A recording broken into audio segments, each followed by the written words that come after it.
para mais uma videoaula. Hoje, vamos concluir o nosso conteúdo sobre os meios de comunicação, tá certo? Anotem a imagem de vocês. Nós vamos utilizar o livro de reforço nas páginas 164 e 165, tá certo? Antes de dar início à nossa atividade, vamos reforçar nosso conteúdo, A gente viu que os meios de comunicação são variados, são meios de comunicação que fazem as pessoas se comunicarem de cidade para cidade, em outros países, em outros continentes, A gente viu que existem os meios de comunicação visual, auditivos, os meios de comunicação que são falados, alguns que a gente só ouve, Vamos relembrar alguns, que a gente viu na última aula. A televisão, por exemplo, ela nos traz informação visual e auditiva, que a gente vê e ouve as notícias, as informações, O rádio é o meio de comunicação que a gente apenas ouve, então ele só é de forma auditiva, A gente só ouve as notícias. O telefone, nós podemos nos comunicar, visual e auditiva, em chamadas. E também esse é o meio de comunicação mais utilizado hoje em dia, O celular, porque através deles a gente estuda, a gente se diverte, assiste, se comunica com outras pessoas, Como a tia disse, em outros países, em outras cidades, estados, Então, esse é um dos meios de comunicação mais utilizados ultimamente. O computador também, Principalmente na época em que estamos vivendo, as pessoas, utilizam bastante este meio de comunicação. O jornal é uma forma escrita, assim como a carta, Assim como o livro, são meios de comunicação de forma escrita, Ele leva a informação e as pessoas vão ler lá a forma escrita. O outdoor, a gente viu na última aula, que o outdoor ele é um meio de comunicação visual. As pessoas querem fazer propagandas das suas marcas, das suas lojas, Enfim, ela vai lá, e faz a propaganda através do outdoor, que é uma forma de comunicação visual.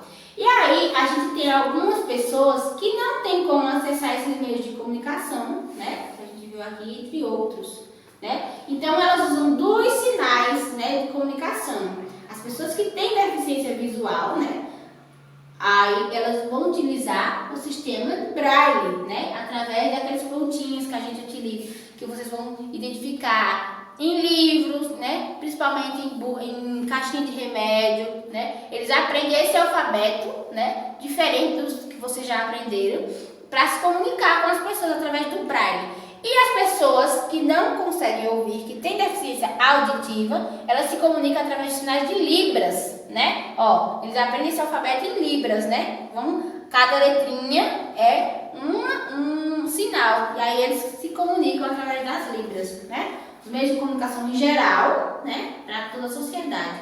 E aí, com a inclusão da libra e do braille, as pessoas que têm deficiência tanto visual, braille, e auditiva, o libras, também vão se comunicar igualmente, Vamos aí para a nossa atividade, os meios de comunicação, na questão número 1.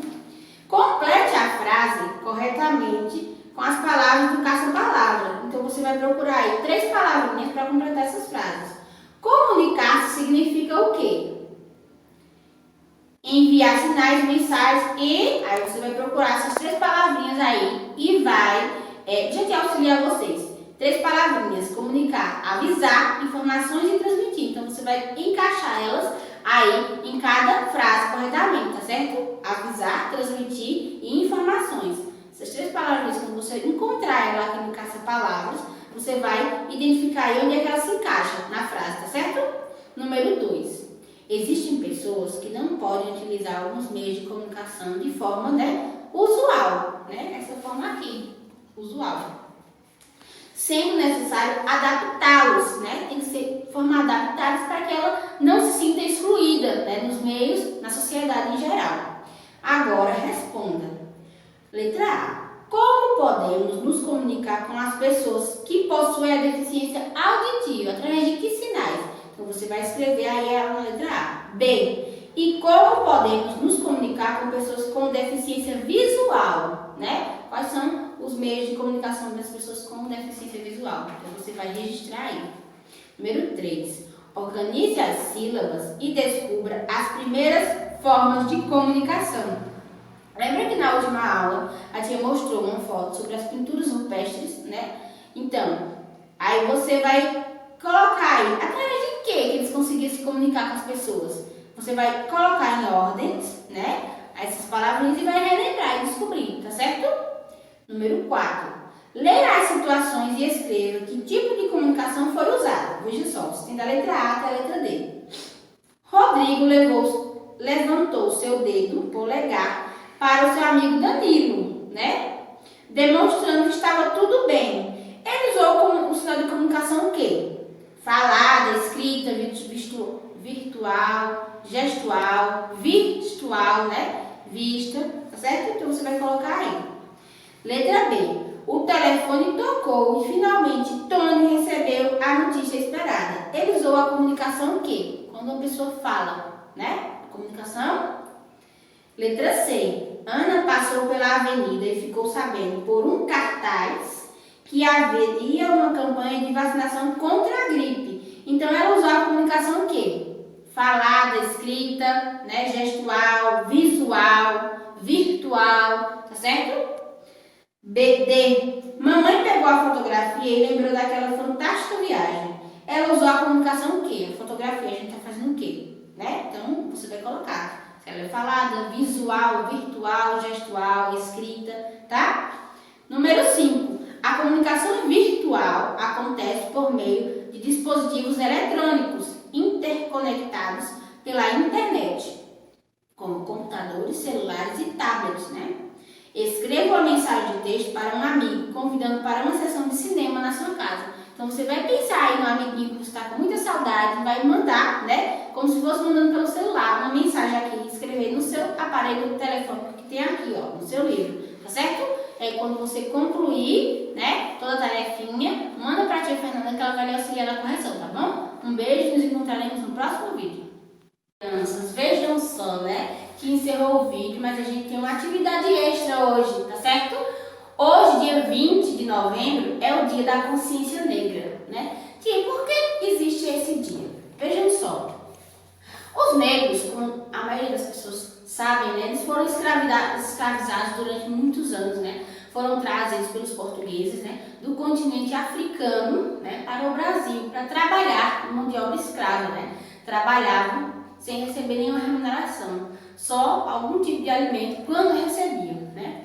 Então, ao longo desse período de escravidão, muitas pessoas tentaram, né, dar liberdade a essas pessoas, a esses negros que viviam, né, nesse período de escravidão. Então, hoje, dia 20 de novembro, se comemora, né, não se comemora, mas se homenageia uma pessoa que foi muito importante nessa luta por liberdade, né, que foi Zumbi dos Palmares, né? Zumbi dos Palmares, ele era um guerreiro que lutou por liberdade para o seu povo. Nasceu, né? Acredita-se que ele tenha nascido no Brasil, outras histórias dizem que ele nasceu na África, né? Mas ele foi uma criança que teve sua liberdade, né? Diferente de outros negros, de outras crianças, ele foi criado por um padre, né? E aí recebeu o nome de Francisco quando era criança, né? Era um negro liberto. Mas aí cresceu, ele foi ensinar ele a ler, a escrever, ele aprendeu a matemática, diferente dos outros, né? E aí quando ele foi crescendo, ele foi vendo que aquilo não era a vida para ele, né? Ele vivia no meio de pessoas brancas, mas que ele se sentia nele que ele tinha que lutar pelas pessoas da mesma cor dele, que aquele povo que sofria tanto na escravidão, né?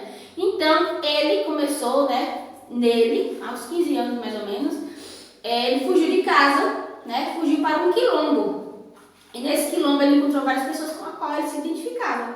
E aí, esse quilombo ficou conhecido como Quilombo dos Palmares, né, que está localizado em Alagoas, em União dos Palmares. É um dos maiores quilombos da América Latina. Então, junto com esse povo, ele lutou bastante pela liberdade dos negros, né, que viviam sofrendo, apanhando, né, como a gente conhece a história. Então, ele viu que ele podia fazer isso por eles, né? Assim como ele, a gente aqui separou aqui a imagem de Dandara, que também foi uma guerreira junto com ele, que lutou pelo povo, pela liberdade desse povo. É porque no dia 20 de novembro se homenageia essa pessoa, é o dia da consciência negra, porque neste dia, infelizmente, ele foi assassinado, né? Então não se comemora a morte dele, mas sim a pessoa que ele foi, né? As pessoas que ele lutou por liberdade, tá certo? Então, é um dia muito importante, alguns estados, algumas cidades são feriados, principalmente no estado de Alagoas, que é o estado, né, de origem dele. É um dia muito importante para vivenciar a cultura, né? Eles fazem festas, né, danças, tudo da cultura africana, né? Para reverenciar esta pessoa, né? Que lutou por liberdade de tantas pessoas. E hoje, a tia vai querer que vocês façam uma atividade diferente, né? Colocar o nome da escola, o nome de vocês, no caderno, tá certo? A data. E aí você vai registrar o que a tia escreveu aqui. Eu vou tirar a foto para vocês fazerem tudo direitinho, tá? Ó, o Dia da Consciência Negra, para as pessoas refletirem, né? Tanta luta, né? E muitas conquistas a partir de então, de tanta luta de Zumbi dos Palmares, né? Essa pessoa que lutou por liberdade. Pesquise e cole uma ilustração sobre essa data. Depois fale um pouco sobre ela. A tia já fez alguma pesquisa, mas você pode fazer pesquisa, outras imagens. Falar um pouco sobre a data, né, da consciência negra. Por que você acha que é importante, tá certo? Você vai registrar no seu caderno, tá? Junto com a atividade que a tia já mandou de geografia e de ciências, certo? Ou então, vamos fazer o seguinte. Atividade de geografia e ciências para o dia 20, né? Então, até o dia 23, você pode mandar essa atividade para a tia Fernanda e para a tia Daís, tá certo? Primeiro e segundo ano, manda para a tia Daís e a tia Fernanda, tá bom? Faça esse trabalho, capricha aí, reflita um pouco sobre essa data, né? Porque ela é importante e manda para mim, tá bom? E aí a gente se encontra no próximo vídeo.